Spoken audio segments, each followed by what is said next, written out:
Hi, I'm Christina Pashton with the Pulitzer Center in Crisis Reporting. For our final Project Report segment, we have Jason Motlog, a Pulitzer Center journalist who has reported for more than 30 countries. Most recently, he reported on the elections in Afghanistan. Welcome, Jason. Thanks for having me. So, Jason, you started off as a print reporter, but you transitioned to video journalism work. What advice do you have for our applicants who are making a similar transition? Well, I would say familiarize yourself with the new technology out there. There's a lot of great equipment, and it's as user-friendly as ever.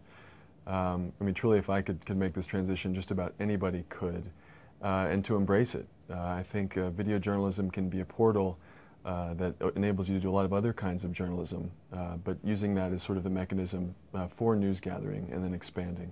What are the major differences between print reporting and video reporting? Well, off the top, video reporting is visually oriented, so you really have to be aware at all times what's going on. I think in putting together a story, ahead of the time you're going to try and conceive your narrative and know sort of ahead of time, visualize what shots you're going to need to fulfill that story. And I think whereas in print reporting, if you miss something, oftentimes you can go back and collect the information. Oftentimes with video, it's spur of the moment. It's happening in real time, so you have to have it right then and there. So you need to be vigilant, really aware of what's going on around you, and get the shot. So what are some key tips you have for working in the field?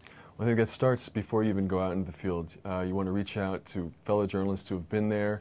Oftentimes they have really valuable contacts, locals, whether they're journalists or fixers, as we say, who can facilitate your reporting. They can even help shape your story ideas. And once you get there, the situation oftentimes, certainly in conflict zones, it changes, so they can get you up to speed. They can guide you, show you where the red lines are in a given area, put you in touch with the right people, and really expedite the process. So I think always reaching out, never being afraid to ask why and for a helping hand along the way. And you'll find oftentimes that once you get there, the possibilities expand exponentially, and the story ideas will grow as a result of that. So, while you are inherently working as an independent journalist, oftentimes you're only going to be as successful and the reporting is only going to be as good as the people that you involve in the project. So, have a team-oriented approach, I think, while working as an individual. And lastly, what advice do you have for applicants who may want to become international reporters like yourself? I'd say do a little bit of everything. Right now, it's really a difficult time for foreign news reporting. I came up at a time just a few years ago, and I've had to sort of make these changes as I've gone.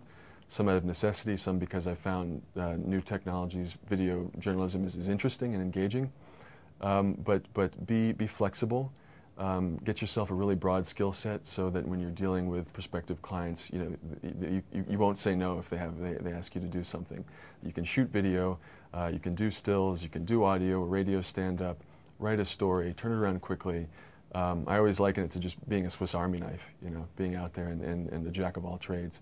And that really is going to keep you, I think, employed and having a steady workflow and give you an edge over other people who are more traditional, have a more traditional background, and they're more one-dimensional.